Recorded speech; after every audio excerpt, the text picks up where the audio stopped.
नौलेन गुड़ की बहुत ही सारी रेसिपी आप ट्राई करे होंगे और नौलेन गुड़ की शॉन्दिस तो बहुत ही ज़्यादा यमी और ये बहुत ही ज़्यादा एक फेमस डेज़र्ट है। चूँकि ये रेसिपी मैंने आज गुड़ से बनाकर तैयार करा है तो इसमें शक्कर तो बिल्कुल भी नहीं है, इसलिए हेल्दी तो है ही है और ये बहुत ही ज़्यादा फ्लेवरफुल बनकर तैयार होती है दोस्तों, क्योंकि नौलेन गुड़ का एक अच्छा सा फ्लेवर रहता है। हेलो दोस्तों, आप सभी को मेरा नमस्कार। मैं मोनी रान्ना बाटी में आप सबका स्वागत करती हूँ और आज मैं शेयर करने वाली हूँ नौलेन गुड़ चीज़ केक की रेसिपी। चलिए तो फिर और देर न करते हुए झटपट रेसिपी शुरू करते हैं। इस रेसिपी के लिए सबसे पहले मैंने यहाँ पे ले लिया है डाइजेस्टिव बिस्किट का क्रम्ब। बेसिकली आप कोई सा भी ब्रांड का बिस्किट आप यहाँ पे इस्तेमाल कर सकते हो, लेकिन अगर आप डाइजेस्टिव बिस्किट अगर आप लेंगे ना तो ये मल्टीग्रेन से बनी हुई होती है। तो इससे क्या होता है कि इसकी जो टेक्सचर रहती है वो थोड़ी दरदरी से रहती है। इसे है ना मैंने मिक्सर ग्राइंडर में डालकर अच्छा सा एक पाउडर बना लिया है। आप देख सकते हो इसकी टेक्सचर बिल्कुल अच्छी सी दरदरी सी है। अगर आप मैदे वाले बिस्किट इस्तेमाल करेंगे ना तो इससे ये टेक्सचर नहीं आ पाएगा। इसी के साथ मैंने यहाँ पे डाला डेसिकेटेड कोकोनट। डेसिकेटेड कोकोनट बिल्कुल ऑप्शनल है दोस्तों, लेकिन डेसिकेटेड कोकोनट और नौलेन गुड़ का मिक्सचर एक बहुत ही अच्छा सा फ्लेवर लाएगा रेसिपी में, इसीलिए मैंने यहाँ पे डेसिकेटेड कोकोनट का इस्तेमाल करा। आप चाहें तो फ्रेश कोकोनट का भी इस्तेमाल कर सकते हो। इसी के साथ मैंने यहाँ पे डाला मेल्टेड बटर। यहाँ मैंने करीबन 4 टेबलस्पून जितना मेल्टेड बटर ले लिया है। आप ध्यान रखें आप मेल्टेड बटर का ही इस्तेमाल करें। अगर आप रूम टेम्परेचर वाले बटर का इस्तेमाल करेंगे ना तो उससे क्या होगा, इसमें बाइंडिंग में आपको प्रॉब्लम आएंगी। तो आप ज़रूर से इसमें मेल्टेड बटर ही डालें। अब हमें स्पून की मदद से इसे अच्छे से मिक्स कर लेना है। आप चाहें तो हाथों के हेल्प से भी इसे अच्छे से मिक्स कर सकते हैं। आप देख सकते हैं ये बिल्कुल अच्छी से मिक्स हो गई है। यहाँ मैंने दूध या फिर पानी का इस्तेमाल बिल्कुल भी नहीं करा है, सिर्फ और सिर्फ बटर से ही हमें इसमें बाइंडिंग लाना रहेगा। अब यहाँ मैंने ले लिया एक केक टिन। केक टिन आप देख सकते हो यहाँ आपको इसी तरीके की केक टिन चाहिए होगी दोस्तों। ये है ना इसका बॉटम वाला सरफेस है। यहाँ आपको इसी तरीके का लॉक वाला एक केक टिन चाहिए होगा। नॉर्मल जो केक टिन रहता है उसमें हम इजीली केक बना सकते हैं, लेकिन जब भी आप चीज़ केक बना रहे हो तो आपको इस तरीके की केक टिन चाहिए होगी। अब इस केक टिन की ये जो बेस वाली जो पार्ट है ये इसका फ्रंट पोर्शन है। जनरली इसे हम इस तरीके से रखते हैं, लेकिन जब कभी भी हम चीज़ केक बनाएंगे तो अगर हम इसे इस तरीके से उल्टा फ्लिप करके अगर हम रखेंगे ना तो चीज़ केक हमें अनमोल्ड करने में ईजी होगी। तो यहाँ इसे मैंने इस तरीके से उल्टा कर दिया और इसके बाद हम इस तरीके से यहाँ पे लॉक को क्लोज़ कर देंगे। अब देख सकते हो ये उल्टा भी बिल्कुल अच्छे से सेट हो जाता है। अब इसे मैं इसी तरीके से यहाँ पे साइड में रख दूँगी।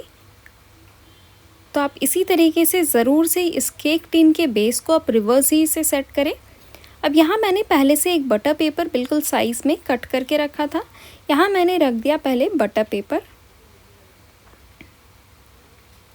बटर पेपर अगर आप इस तरीके से रखेंगे तो ये जो केक टिन से जब आप केक को अनमोल्ड करेंगे तो ये इजीली अनमोल्ड हो जाएगी।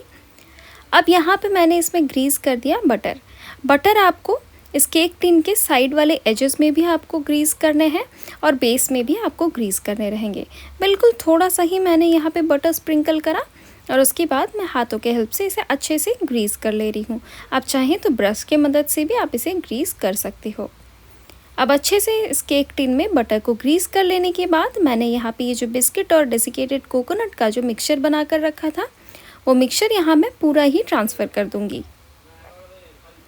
आप चाहें तो अपने हिसाब से इसकी क्वांटिटी ज़्यादा या फिर कम कर सकते हो। आपको अगर बहुत ज़्यादा मोटी बेस नहीं चाहिए या फिर अगर आपको बेस मोटी चाहिए तो आप इसकी क्वांटिटी को बढ़ा या फिर कमा सकते हो। यहाँ मैंने बहुत ज़्यादा मोटा या फिर पतला चीज़ केक का ये बेस नहीं रखा है। तो यहाँ हमें इसे अच्छे से इस तरीके से स्प्रेड कर देना है स्पून की मदद से और इसके एजेस को भी आप अच्छे से थोड़ा प्रेस कर दें। आप देख सकते हो हमें इसे इसी तरीके से स्पून से या फिर आप किसी कटोरी ले सकते हो या फिर हाथों के हेल्प से आप इसे अच्छे से प्रेस कर दें। इससे क्या होगा, ये जो बेस है ये बिल्कुल अच्छे से सेट हो जाएगा। यहाँ स्पून से पहले मैंने सेट कर लिया। अब इस तरीके से मैंने एक कटोरी ले लिया, उसके हेल्प से उसके इस तरीके से बॉटम वाले पार्ट से मैं इसे अच्छे से प्रेस करके इसे सेट कर ले रही हूँ।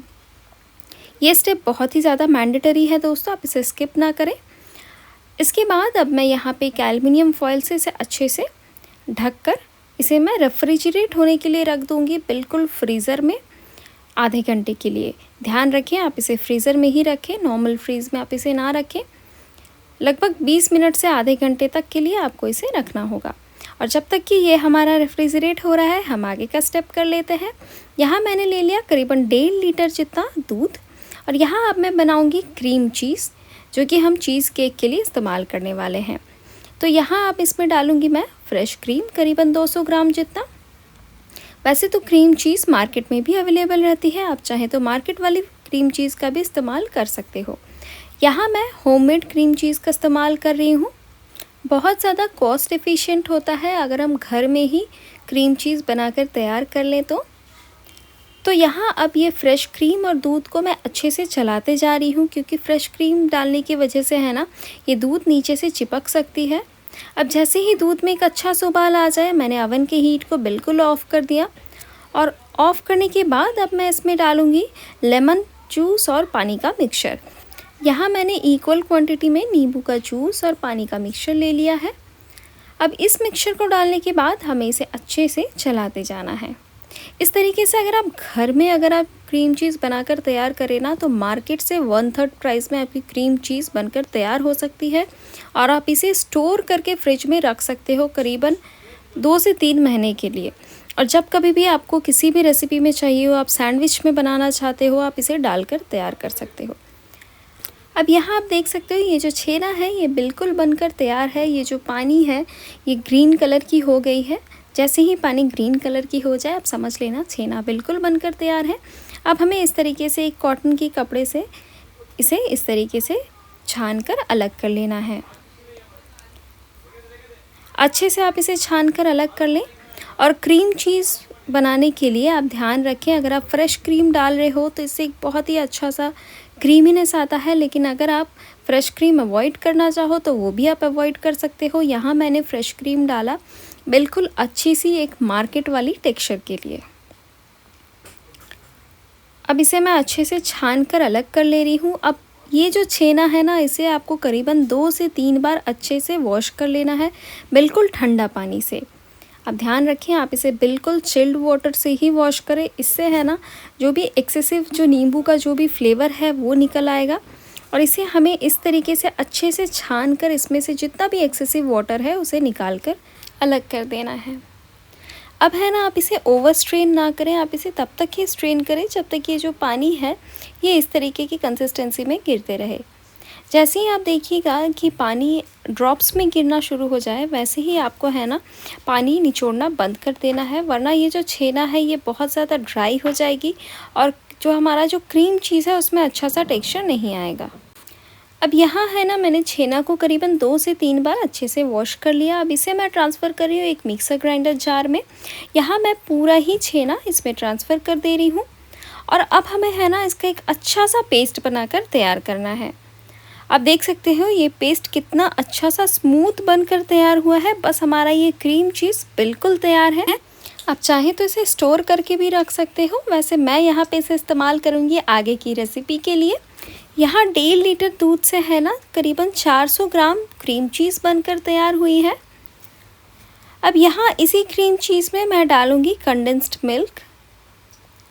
कंडेंस्ड मिल्क डालने से है ना इसमें एक बहुत ही अच्छी सी रिचनेस और टेस्ट आती है दोस्तों।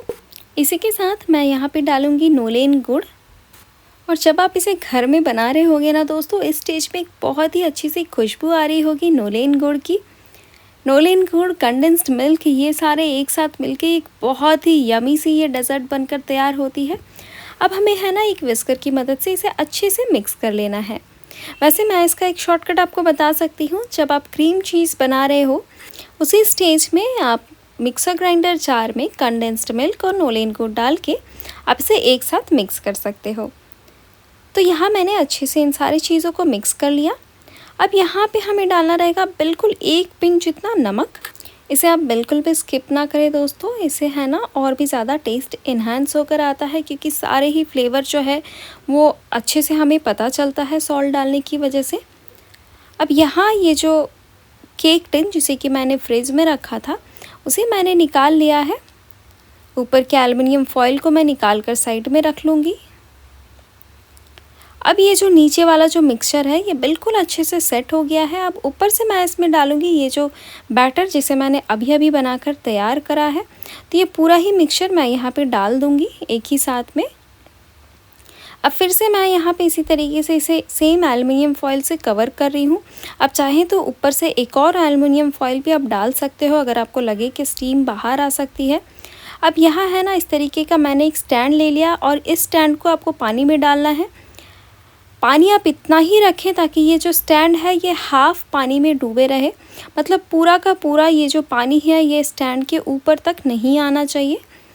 अब यहाँ पे अब ये जो केक टिन जो है इसे मैं अब यहाँ पे स्टीमर में, यानी कि ये जो मैंने बनाकर तैयार करा है सेटअप, इसमें मैं यहाँ पे डाल दूँगी और इसे मैं ढक कर पकने के लिए छोड़ दूँगी। पहली 5 मिनट आपको हाई हीट पे पकाना है और उसके बाद आपको आधे घंटे के लिए इसे पकाना है बिल्कुल लो हीट पे। अब करीबन 35 मिनट बाद मैंने इसका लिड ओपन कर लिया। अब इसे हमें इसी तरीके से ठंडा होने के लिए छोड़ देना है। जब ये ठंडी हो जाए तो हम इसे निकाल कर फ्रिज में रख देंगे। करीबन 6 से 7 घंटे के लिए हमें इसे फ्रिज में रखना है। आप चाहें तो इसे ओवरनाइट भी फ्रिज में रख सकते हो और ओवरनाइट मैंने यहाँ पे फ्रिज में रख दिया। उसके बाद मैं इसे यहाँ पे निकाल कर आपको डीमोल्ड करके बता रही हूँ। चीज़ केक डीमोल्ड करना बहुतों को थोड़ा डिफ़िकल्ट लगता है दोस्तों, लेकिन आप मेरे बताए तरीके से आप एक बार इसे ट्राई करके देखें, ये बिल्कुल आसानी से डीमोल्ड हो जाती है। तो इसे मैंने इस तरीके से साइड के एजेस को पहले कट कर लिया। अब इसका ये जो लॉक है इसे मैं इस तरीके से पहले अच्छे से ओपन कर ले रही हूँ और इसे आप बिल्कुल आराम से इस तरीके से आप इसे निकाल कर साइड कर सकते हो। अब आप देख सकते हो ये जो साइड के जो एजेस हैं ये इसी तरीके से हो जाती है दोस्तों। तो इसे आप इस तरीके से हाथों के हेल्प से या फिर आप स्पून की मदद से आप इसे थोड़ा अच्छे से इसे इवनली स्प्रेड कर दें। आप देख सकते हो कितने आसानी से मैंने इसके बेस को भी साइड में निकाल कर अलग कर लिया। अब मैं यहाँ पे इसका एक स्लाइस कट कर तैयार कर ली हूँ। ऊपर से मैंने इसे गार्निश किया थोड़ा सा नोलेन गुड़ के साथ और बस ये डेज़र्ट सर्व करने के लिए बिल्कुल तैयार है। तो उम्मीद है मेरी आज की रेसिपी आप सबको अच्छी लगी होगी। रेसिपी अच्छी लगी हो तो एक बार घर में ज़रूर ट्राई करें। मेरे वीडियो को लाइक और शेयर करें और चैनल को सब्सक्राइब करना ना भूलें। मिलते हैं एक नई रेसिपी के साथ, तब तक के लिए धन्यवाद। Happy cooking.